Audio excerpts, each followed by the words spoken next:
Rolling through the streams, eating Cheetos, sipping on Mountain Dews. Playback. My mind on my Sony on my mind. Rolling through the streams. Eating Cheetos, sipping on Mountain Dews. Playback. The mind on my Sony on my mind. Boom, boom, boom, boom, boom, boom, boom. Hello, everybody, and welcome to this very special episode of the TBoD podcast. I am the Quim Ninja. And I am Aramengo. And today, we're going to be talking all about E3. And specifically, the Xbox conference is where we're going to be starting. Because, hey, that was the number one stream from today. So, let's start from the top, shall we? Let's do it. Xbox.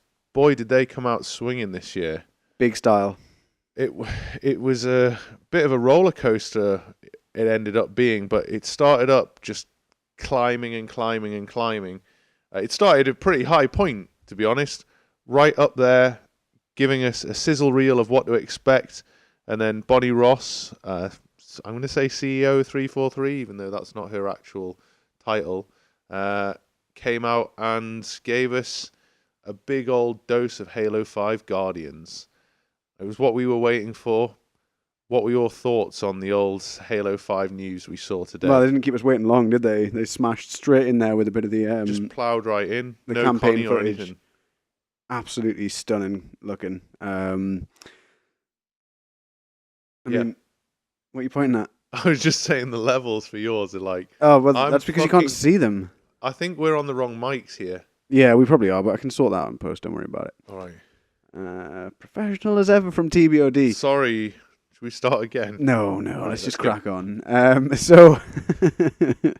Yeah, Halo 5 Guardians, the first thing to come out on the show floor. I mean, it's the thing that I was probably most looking forward to at the Microsoft conference anyway.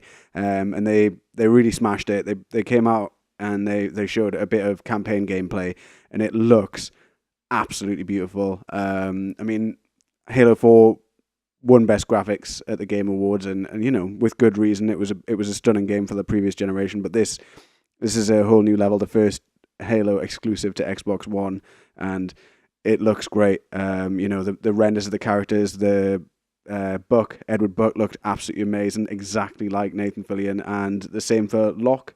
You saw his face briefly, and Yeah, you did. absolutely spot on. You know, rendition of the guy who plays him in Nightfall, whose name I don't know. Ving Rhames. Yes, wow. Yeah, Ving Rhames, who plays Spartan Locke in It's Halo not Ving Nightfall. Rhames, I know that. But yeah, they showed us some campaign. Obviously, what they've been talking about for a while, the squad-based nature of it. You're always going to have those four team members in total, including yourself, playing together and working together as a team, and it looked like that flowed really, really well. So we got a glimpse at some of the new enemies and the new Prometheans, soldiers and soldier captains, but some returning favorites as well. We saw some Covenant, classic Covenant, and those, I can't remember what they're called now, the dog Prometheans. The Dogs of War, yes. Yes. They were there, and they obviously Osiris team were fighting their way through this Covenant capital ship, and it was all there, you know, all the classic Halo staples, purple shit, plasma fire, everything you'd want from a Halo game. Yeah, it had a lot of ups and downs, that, didn't it? A lot more dialogue, I noticed. Yeah, I think they were probably trying to give us a flavour of just how important and how impactful the squads, which were revealed earlier in the last week or so, Yeah. Of how much of a role they're going to play in each part of the story, because obviously it's going to take two different angles, the Chiefs team and, of course, Locke's team. And, you know, the squad's going to be there all the time. So, you know, that kind of constant banter that makes you feel like you're part of a squad needs to be there to really kind of reinforce the kind of how pivotal having a squad will be. Yeah, I thought it worked really well, to be honest. I felt like, you know, it's a far cry from the kind of lone wolf that we expect Yeah, Chief absolutely. to be. Well, Chief himself was notable by his absence, eh? Yeah, I mean, every single Halo game that's come out, they bar Reach and ODST, has always had Chief front and center. So to have the big reveal this year of the E3 just before the game comes out to be pretty much completely absent of Chief, other than in the sizzle reel that we saw, at the beginning and the end of the actual Of course. gameplay, really kind of speaks to me of what 343 are trying to do, trying to expand on the universe and really flesh out the other characters in the games. Yeah, that makes sense. Something that, I would say that they probably received quite a bit of criticism from in Halo 4, having a person like the Didact, who, if you hadn't read the books, is a fairly kind of enigmatic figure that a lot of people didn't really understand. Yeah, that makes sense. Certainly saw as rather two-dimensional, and there was a bit of a kind of disconnect between him, the Didact we saw in the Greg Bear trilogy, and the one we actually saw in the game. There is still a weird sort of difference, if you like. I mean, obviously the original Didact in the books didn't like humans, but he wasn't like this maniacal sort of overlord. He was one of the good guys in the Greg Bear novels, really. And then obviously this version of him that we saw in Halo 4 was totally different. And I'm wondering how they're going to handle that in terms of the other characters, because obviously Locke and another one of their Spartan team, I can't remember her name now, are characters from Nightfall. Yeah, but I think when you look at, say, Nightfall Locke and at least what we've been presented in the gameplay we saw there, it's a lot more. There's a lot more continuity there. Yeah. Just the same as they brought in a familiar face like Buck, who was acting just the same as you would expect a Buck several years on from ODST to act. A Spartan Buck, no less. I wonder exactly. if they're going to spend any time explaining that situation for people who haven't read the books, though, because I think they might leave that in the books. Yeah. So you get more from reading the books, but I think that the crucial part here is for those that may not get into the novels but have seen Nightfall because they got the Master Chief Collection and now are going to be playing the game. They do at least get where the character's coming from. I think it might be nice if they had like some like throwaway remark or something. I'm getting a bit off topic here, but if they eventually do run into the Chief and Chief's like, I remember you're Buck, you were an ODST, and he's like, yeah, I'm a Spartan now, or something, just a bit throwaway and a bit Buck-esque. Breaking news, Nathan Fillion may lend his face to Halo 5, but the voice of Nathan Fillion's character Buck, right here, baby. Me. You heard it here first. Scoop. It would be nice to see that expanded. Again, I don't think they will because people are familiar no time enough to do it. They're familiar enough with Fillion. That's easier for me to say at 1 o'clock in the morning. To kind of get, he was an awesome ODST, and so of course he's going to end up. Well, I actually said it when we first got Halo 4. I was like, I'd be mint if Buck was a Spartan. And we discussed it before Halo 4 came out. I was like, yeah, well, if you were making a Spartan 4 program and you were taking on volunteers, who would be the first person you would ask? You'd go for the who would be the first person to step up? Yeah, you'd go for the most badass ODSTs, wouldn't you? You know what I mean? Obviously, and he is the best of the best in the ODST squads, but obviously that failed to materialize. But Microsoft's Connect must have been listening to me or something when I said it, because they've done it this time out. Jesus Christ. Bring back the conspiracy theory, guys. Tinfoil hats. Hashtag tinfoil hat. But looking into that trailer a little bit more, I mean, we saw other parts, because, everything in the universe matters. We saw other parts of what they presented to us tie in. So we saw, the War Sphinx. We saw the whole mention that they're going to be bringing the multiplayer sandbox into the campaign, seeing stuff like the ground pound in there as well. About the trailer, though, what would you say was your absolute standout moment from that trailer itself? What, from the actual gameplay? Yeah, from the campaign gameplay trailer. From the campaign gameplay trailer was when we met the Ward of the Eternal. So the big bads just at the end before it kind of cut away. when he said that that the chief had been accepted and allowed to pass. However, your access has been terminated here, or Yeah. whatever it was, and then grabs hold of Locke. That's probably my gameplay moment.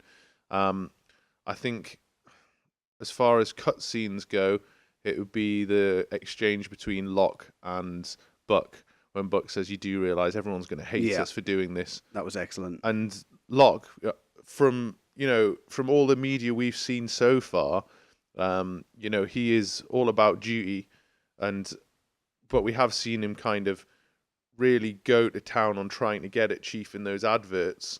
But he says, remember that, you're not the only one that came from him. So, Locke has some connection there that I really want to see explored. But I imagine that'll be in one of the many novels. Well, I don't know. Maybe it's in Nightfall, because we haven't watched all of Nightfall. But if you remember that, there was that one guy who was on the fragment of Halo with them, who was a Spartan 2. Oh, right, okay. So maybe it's something to do with him. Like maybe in Nightfall he tells him something about the chief, or perhaps there's some exposition there before Nightfall Halo ends. lore fans, Or just people who spent more time with Nightfall than we did. Yeah, which I can't imagine there's too many of you. Yeah, fill us in on that. You know what I really liked in the trailer, and I can't remember if it was in that main trailer or if it was in the. I'm pretty sure it was. There was just like a sort of flash reel of loads of bits, and you saw the Lekgolos coming together and forming a colony and going inside of the armor to become like the Mega Lekgolo, the hunters. I thought that was really, really cool. Yeah. Yeah, I enjoyed that as well. But we also saw and got some information about the multiplayer itself. So most notably, we were told it goes up to 24 player. This is what they're going to be calling Warzone. So 12v12 Spartans with AI adversaries. Which, Titanfall. Yeah, well, to me, it obviously had that reek of Titanfall, because they've got the popcorn enemies. These look like a lot more substantial enemies. We were seeing kind of new enemy types we'd seen in the campaign, like the soldiers, those flying things that we don't remember the name of, and the soldier captain, I think we mentioned. Yeah. That all these kind of frenetic and ridiculous parts, all forming this just kind of ball of violence that is going to be the multiplayer. It's no doubt going to make things interesting, because if those enemies are tough to fight, unlike in Titanfall where they are an absolute piece of piss, the bots to kill, it's going to distract you, and you're going to have sort of the other players in the back of your mind all the time while you're fighting these things, because you're really vulnerable whenever you're fighting in Halo. Your shields are going down, and like you could be picked off at any moment by another player, sort of thing, with a sniper rifle or a rocket or whatever, just drops it in the middle of you. It looks like a new animal. I mean, we used to play loads of the original Halos, and before we had proper Xbox Live and stuff like that, and you were trying to play just 2v2 matches with 4 players, sort of thing, before we had System Link occasionally, but getting everything together was a bit of a ball ache back then. So we used to want for AI enemies in Halo, but now in the age of the internet, it's kind of like, is that sort of battle still going to be relevant? How are they going to work it? And will it work? I think it's a great idea, but I don't know. It's not. It doesn't seem that Halo, does it? It's the meat of Halo is player versus player, but player versus everything is certainly a new twist and should breathe life into the old series, I guess. Yeah, I mean, I guess we've seen the pace of Halos, and we won't go too deep into this because I realise we're fast running out of time. We've still got the whole of the conference to go. But just briefly, I guess we saw the kind of frenetic nature of what Halo's going to be pick up the pace, and the ball started rolling, and it started to snowball a bit further with Halo 4, and this is more of a natural extension of Halo 4. So whereas Halo 4 was quite a departure from the previous Halos, this isn't as much of a departure, or certainly not as much of a surprise, despite all the new features they're bringing in with Halo 5. Sure, they're adding more stuff, but that's what 343 do. They're making it their own now. So I was a lot more optimistic, I guess, about this than I was about Halo 4. Like I think I remember you being pretty optimistic about Yeah. Halo 4. I think yeah, the right way to put it would be, for me, certainly, I'm a lot more optimistic about Halo 5 than I was 4 hours ago. yeah, You know? yeah, true. So yeah, Halo 5, great thing to lead with, and then they just kept swinging from there. So we saw something come from Inafune, the man behind Mega Man. I've got here, it's called Recore. It had some metal Zoidberg heads, a kamikaze dog, and then that puppy exploded and it turned into a badass golem. I think that really just speaks for itself. Yeah, it does. It looks really cool. That looks like something I could get on board with. I'm not sure, but I don't know, like, if it's your sort of thing. Yeah, I don't know, to be honest. I would probably, I'd have to maybe play a demo. Yeah, yeah. I don't think it'd be something I'd buy. It kind of felt like a very Pixar movie-esque, didn't it? Yeah, Yeah. I mean, you mentioned when it came out, you were like, oh, what about Big Hero? No, what's Mighty it called? Number 9. Mighty Number 9. And I was thinking about Big Hero number 7 or whatever it's called. That Yeah. recent Pixar film. I was like, because it kind of has that sort of feel to it. You know, it feels cinematic, but it looks really cool. I'd be interested in picking that up. And then Big Philly Style came out. Oh, by the way, shout out to Skillaxed from Post Game Carnage Report. Also our reporter in the field. He's currently writing a blog post for us, so shout out Skillaxed. Anyway, Big Phil came out, and he kind of just continued on the banter from last year. So he was quite humble, and he was making sure that people knew that they were taking on feedback. Less humble this time round, but still showing Definitely. that, they're there to communicate with the fans. They're not just about doing their own thing. I think it felt like last year was about damage limitation, and this year is about bringing people back. Building on that message, Yeah, exactly. absolutely. And really solidifying Xbox again, which is exactly what they needed. And what better way to get the fans on side than to announce backwards compatibility? Genius move, great coup Yeah. from Microsoft. That, but I would almost say that this was the clincher for me for them actually, showing we actually do care about games. for Xbox's redemption. Yeah, I would say that this was the moment for me. I mean, the cynic in me is saying if they can do it now, why couldn't they do it from day one? It's obviously not a hardware issue, but Sure. that's just the cynic in me talking. But that cynicism comes from 2 years ago. Yeah, it probably when does. they Yeah. were trying to be money grabbing cunts. Yeah, they were. It is possible. They've managed it. They just didn't want to do it before because they wanted you to spend more money on this, more money on that, Yeah, buy all the absolutely. remasters. But they got painted into a corner with that kind of bullshit. And now, yes, it is possible. And it's great that they've done it. PlayStation hasn't done it. No. I mean, it absolutely is a fantastic thing, but I feel like the architecture of the PS4 compared to the PS3 is hugely different. Whereas Xbox One to Xbox 360 is not that different. It's still based in the same realms. I know it's an excuse, and the PlayStation Now service is given something of backwards compatibility, albeit for a price. The Yeah. fact that you can stick in, your Red Dead Redemption into your Xbox One, play it. That's fantastic. It's absolutely a great move from them, I think. Yeah, definitely. I think although it's only a limited amount of titles, it's always going to expand. It's going to be for free. Obviously, your digital titles will carry over automatically. Retail discs will work as you put them in, and you can use Xbox One features like upload that, stream, and all that stuff with the 360 games. Also, you said that you can play multiplayer games with people on 360.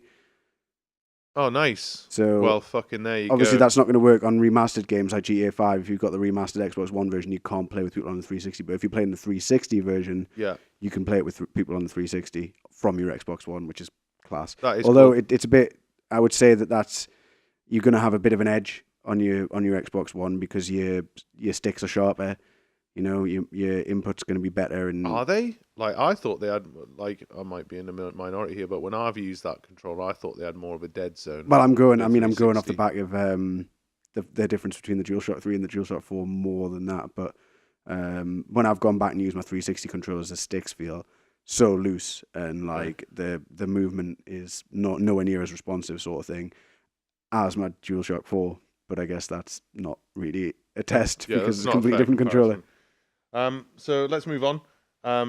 They then announced so they were then starting to show that their kind of commitment to PC, as well as just generally kind Yeah. of making things available for all. And announced the Xbox Elite wireless controller, which came with programmable paddles, swappable parts, sensitivity built into the controller that you can change, as well as fucking changing hair trigger locks, all Yeah. this kind of stuff. Good for that controller's built for shooters, and they've just improved upon that. So fair play to them. It looks fantastic. That's all I really have to say about. I want one. Basically, I want one. I want one now. And I'll let you go roll this one out. The news we've got about Fallout 4. Yeah, so Fallout 4 is obviously been announced earlier in the Bethesda conference, and is looking sharp as hell. Some great features. One of the big things that Microsoft had to roll out here is that they have mod support for the Xbox One version of Fallout 4, and that is class. Yeah, PC So mods. PC mods can be ported over and played on your Xbox for free, only on Xbox. That's amazing. And I would say myself, like, I want to play Fallout 4 really badly, and I want to play the best version possible. And if I'm not playing it on the PC, I would rather be playing it on Xbox One than PS4. And that's coming from a PS4 owner and fanboy. Like, that alone, modding is so huge in the Bethesda community and completely changes the scope of the game. Like, yeah, Skyrim. I mean, imagine Skyrim, what's going to happen Fallout with 3. Fallout 4. Even as far back as Morrowind, people have been modding Elder Scrolls games, and it's just an incredible achievement for Microsoft to get that into a console. Modding is not something that happens on consoles, and this could be the start, potentially be the start of something massive. That it's a start of a trend, and that's the other moment for me that's just kind of, that's a clincher there, to just be like, drop the bomb, oosh. Because they said it, and I was like, yeah, but you're going to charge us for them, and then they went for free, and I was like, okay, I'm sold. Yeah, and then, it goes on from there. They then went on to talk about how they went on to go to talk about how they were committed to doing a PC kind of like structure when it came to early access. So they had their Xbox preview or whatever it was called. Yeah. Except that they were going to allow you to have a free trial of these early access games, which is great, because that was a big problem on Steam early access. That's way better. Shite. A way better way of doing it. I mean, they've improved on a Steam model, which is they no did mean talk about early access at one point. I can't remember if it was last year's E3 or the year before, but it sort of got brushed under the carpet with everything else that was going on. But they did talk about doing early access, and people sort of poo-pooed it. But that makes it the best of both worlds, doesn't it? Being able to have a free trial and then decide if you want to invest in a game early, yeah, genius. It's good, spot on. This is for me where it started to lull a bit. We got EA up on stage, which I'm sure we'll cover soon with their whole conference. But it kind of mirrors what their little section in Xbox's it kind of went like. Mirrors Edge. Except Mirror's Edge is good and EA sucks. So EA Access, it's free all week. So if you've got an Xbox, fucking get involved, because you can't. There's no excuse. Titanfall's in the vault right now. Dragon Age Inquisition's coming soon. Fair play. Then it went downhill even further and showed me Plants vs. Zombies Garden Warfare 2. I've put yawn in my notes, so we'll skip past that. And then... wait, I really wanted to talk about that, I didn't really. And then I'm not really interested in racing games, to be honest. So Forza 6, the one thing I want to mention about this, it came up with Forza 6, and it said pre-order now with bonus... And then it just rolled on to the next trailer. It didn't tell you what the bonus was. So yeah, you're going to get a bonus, guys. Woo! I don't know if it's going to be like a banker's bonus or a Brucey bonus. Decals. I'm going to go decals. Yeah, okay. We'll go with that. And then it started to pick up again. Dark Souls 3 looked raj. Yeah, really raj. I mean, we've both been playing Bloodborne and struggling with it. I mean, Dark Souls is like its daddy and owns it all over the shop. Yeah. And it's terrifying, and I don't know if Dark Souls does take the belt to Bloodborne. I don't even know if I would even try and play that, because I'd just die immediately. Yeah, but it looked good. Looks amazing, yeah. And then we saw a bit from Division, which, again, another coup, because this was on Sony's stage last year. Yep. And not this year. And then exclusive beta for Rainbow Six Siege was announced as well. Really just kind of pulling everything out of the bag here. And then a game called Gigantic, which I've got as Overwatch plus Journey plus Swords equals Gigantic. It's free to play. Looked fucking crazy. That kind of that new trend of MOBAs and FPS, TPS sort of games that's sort of going around, kind of somewhere between a MOBA and Team Fortress, I guess. Yeah, definitely. And then I don't know what you thought about these, but the ID at Xbox games. I'll read a few out. Tell me one that you're most interested in and why. So we had Cuphead, which is basically they chop the top off Mickey Mouse's head. Someone's going to get sued. Put a straw in it. And then we had Rise and Shine, Solid Project. All right, I don't know. I think autocorrects fucked that up. Yeah, there. I think it has. Yeah. Phantasmal, Goat Simulator, Below, Ark, Recruit, Super Hot, Gone Home's new game Tacoma, as well as Ashen and Beyond Eyes as well. I thought Ashen looked really cool. It had a really nice art style, really sort of intriguing idea for a game, sort of somewhere between Rhyme. Yeah, it has a Colossus. sort of Ico sort of Rhyme, Shadow of the Colossus feel to it, but Covered in with dust. a little bit of Journey in there as well. Yeah, I mean, definitely. it's definitely one of those indie games to watch. Could be something beautiful, could be something. And not it's so kind beautiful. of like a shared world as well, which is quite interesting. Yeah, and I think like just generally, it's great to see Xbox supporting the indies. Obviously, that's another thing that they fucked up 2 years ago, and they've been trying to right ever since. And yeah, it looks like they've got some really, really good stuff coming. So my prediction of Xbox Live Arcade coming back is obviously out the window, but you did predict that they would do well in indie terms, though. So they have done that. I mean, I really like the look of Tacoma, but just to be that kind of hipster fucking arty-farty gamer, I'm going to say that I want to play Beyond Eyes because it's about a blind girl. I've never played a game about that did a look blind cool. girl. Well, you have. Well, not it about a wasn't blind girl. Yeah, it was just about.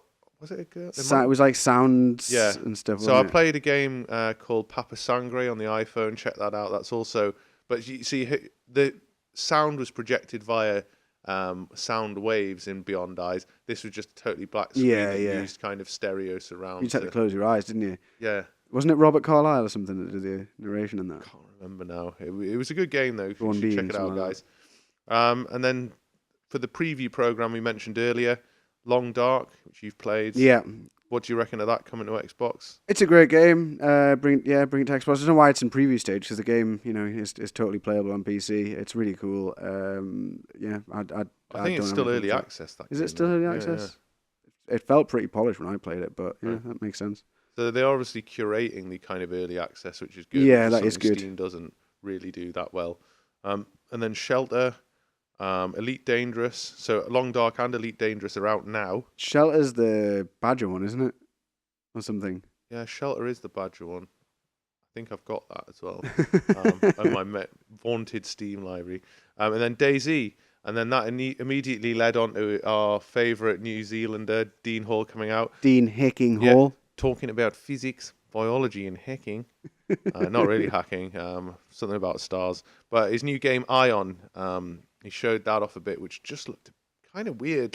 Weird but interesting. It was like No Man's Sky, the New Zealand version, but it also had like a body in it with... I don't understand. Yeah, well, I don't know there. if you noticed it in the start, the screen that was in the background while he was talking, it said, your person has malfunctioned. Please wait while we download your persona into another one or something like that, into a new host. So I'm guessing it's going to be some kind of body hopping weirdness. I thought like it was a bit like if you put No Man's Sky and fused it with that movie Inner Space. Oh, that's such a good movie. That's what I think's going on with that game. Okay, I'm intrigued. # Inner Space. Tweet us if you know what I'm on about there, people. Probably for the slightly older gamer there. Was that Martin Short in that film? God knows, mate. But then here comes the big hitters back again. We expected to see this, and it looked beautiful. Rise of the Tomb Raider. What were your impressions of that demo? Yeah, it looks stunning. More of the same gameplay-wise, just on a more epic scale and in more beautiful environments and obviously better graphics. And, we were worried at first that Laura might have had a haircut, but no, it's okay. She loses her hat at one point. She does still have the classic Tomb Raider ponytail. We did avoid Hairgate by the skin of our teeth. I know, I was panicking. I thought she'd have by it a hair's cropped. breadth. I don't know how I would have handled that. But yeah, Laura's back, ass kicking, in the Himalayan mountains, maybe. Maybe. Looking for some ruins, banging on about how she's finally feels like she's got a purpose again. Yeah. A purpose to raid tombs or just ruins in this case. Very, very Uncharted looking. Lots and lots of set pieces, massively dramatic. Like, you know, I often say that Nate Drake is the unluckiest lucky man alive because he gets out of these scrapes, but every time he goes anywhere, shit blows up and he falls down stuff. And that looks like Lara is going to be doing very much the same thing, but surviving. And yeah, that game is going to do well. One thing that kind of niggled me a little bit is when they said like Xbox exclusive holiday 2015. Yeah, it's still not been cleared up. Well, it's just like, you know, the way they said it, it could be taken as two separate statements or the same one. It's never like out. You know, it didn't say Xbox exclusive, which will be out in holiday 2015. I think that is the clincher, isn't it? If it was going to be fully Xbox exclusive all the way through, they would have announced that now. You know, they would have said Xbox exclusive for its lifetime, for the duration, a bit like they did with Titanfall. Yeah, exactly. I think, you know, we have said it's more of the same gameplay, but the gameplay was excellent in the first one. Absolutely amazing. Lara still makes a meal out of everything she does, though, doesn't she? She does. It's like, squealing and screaming and Yeah. getting wet. That's what Lara does. Yeah. Or in this case, getting covered in snow. Like, which melts. Survives an avalanche, Yeah. which, you know, Pretty spoilers. well. And crafts a bow again. Yeah, well, she's a dab hand at that now. She can knock them up in like 2 minutes. You know Why didn't she just take one with her this time? time? She should be on It's a Bitsa, the Extreme Edition. She knew what she was getting into. Take some weapons. That'll be a puzzle in one of the tombs. It'll be like the It's a Bitsa van will come, and then she's got to kind of make a bow and set something on fire. Anyway, I loved Return of the Tomb Raider, or whatever it was called, and Rise of the Tomb Raider is set to be brilliant as well. Tomb Raider, wasn't it? Yeah, probably. And then after that, we had we're going long again here. Just so much stuff in this it was conference. amazing. So let's quickly rattle through some of this. We're actually near the end. So Rare came out, Rare Replay, 30 classic games are going to be out. Great move, you know, celebrate the 30th anniversary of Rare. And then they showed off their new IP. This is one of the things that got me most excited. Yeah, I want to ditto, get your man. thoughts on it. But new IP called Sea of Thieves, and essentially it looks like it's a pirates MMO. What did you reckon?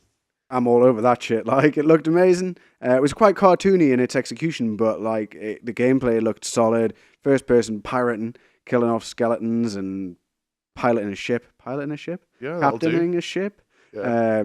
Would be great fun. You know, I can just see us now being all up on that ship, and you steering it away, and us all running about trying to sort the rigging out and all that kind of stuff, firing the cannons, and that'd be great fun. Yeah, if it controls anything like Black Flag, like it looked like it was controlled even better than that. I'm all over that game. Looks great. And as we keep rattling these through, Fable Legends, Nah. And then they made this sound like news. Valve VR on Windows 10. Well, that of course was going to happen. Yeah. Like Valve aren't going to put Valve VR on just Steam OS. Doesn't have the user base. Of course, it was going to be on Windows, and of course, it's going to go onto Windows 10. Fucking hell! Like you can't say, you know, we've got a special partnership with Valve. Like Valve are going to use your platform because they fucking have to. Like, and then it'd be like an Oculus. We got this partnership with the controllers, which you knew about already. Plus, you can stream your games from your Xbox One to your PC, and then onto a shittier version of your living room on the Oculus Rift. Like, yeah, well, everyone. Fuck off! That was not news. Everyone who cares had seen the footage earlier in the month, and epic fail. Yeah. Well, they obviously it's an announcement that they wanted to make, bullshit. and they put it out there. But yeah, it wasn't interesting. I'm calling bullshit there. And HoloLens, I started to call bullshit on because I was like, "Fuck off, bullshit." But then Lydia Winters from Mojang came out and showed off some kind of crazy stuff when it came to Minecraft. Some cool stuff. I mean, even if that's the only implementation they've got for HoloLens so far, it's going to shift units. People fucking love Minecraft. Yeah, for those who didn't see it, essentially they did that thing that they had in the demo where they brought the world up on a table, but they actually did that on the stage of the conference. They had like a camera with a HoloLens built in kind of thing, which was able to project it. and the guy was able to issue commands, zoom in, zoom out, like play with the world, act with it, move it about, and play with someone else who was in that world. And so they were it was kind of like it turned into a God game, but with actual players in the world. Yeah, which but was then pretty cool. we also saw we all remember Molyneux and Project Milo, don't we? For the Kinect. It's true. Microsoft are not afraid of making promises that they can't keep. Yeah, very true. We'll see how that pans out. I'm less cynical about HoloLens than I was, but I still don't think that's actually a real world technology that really works. 100% of the time. Yeah, which is really what stuff needs to do. Yeah, to be good. absolutely. And then we saw a bit of Gears. I'm not a big fan of Gears, but what did you reckon to the Gears 4? It looked nice. It looked like it's a slightly darker version of Gears than we've seen before. Gears has sort of always been a kind of a run and gun gore fest of fun. This one looked, slightly scarier. Obviously, the game itself is supposed to be scary, I suppose, but this one looked like it has a sort of darker turn, and you don't feel quite the invincible character that Marcus Phoenix and Cole and all those were. You were playing as new characters, and it looked like the world was properly gone to shit, and we're getting chased down by some pretty nasty looking creatures. Looked fun, Gearsy. Yeah, and I'm sure Gears fans will be buzzing for that. And to be honest, it was a pretty strong finish. Obviously, you got the Ultimate Edition, and Gears Multi from the Gears 1 is up and running now for all Xbox One owners. So if I can go check that out, it's free. You might actually get into the series. If you love Chest High Walls, I can personally recommend this series because they don't come any higher or any lower than your chest. Apart from the ones that you can't get past. Yeah, but yeah, I wrote for my notes with Gears 4, nice environment, nice faces, shit blood, but again, it's early, so I'm sure they'll make the blood nice. And then they gave us a sizzle reel that just kind of showed off what they'd shown there. It was let's hear your verdict on this then. So, how are we going to rate this? Crushed it or fucked it? I would say Microsoft absolutely crushed it. There were a couple of low points, but there's always going to be stuff that we personally don't enjoy. Yeah. But yeah, I think Microsoft did a bang up job, and they, it looks great. They've got some great stuff coming, some nice new IPs and all that kind of stuff. It's I'm super excited for what the future of Xbox One. And 2 years ago, there's no way I could have said that, honestly. Yeah, I think that they've really done a great job of just kind of erasing that absolute fuck up that was 2013. Yeah. 2014 was about, as you say, damage control. 2015, I'd easily say Xbox is back on track, totally fucking crushed it. And, well, by the time you hear this, we'll know if Sony's been able to answer it. Yeah, let's see what they can come up with. Absolutely. So, yeah. Ball's in your court, Mr. Yoshida. And that's the end of part 1. Join us for part 2, where we'll be discussing EA. Boo! We'll be right back.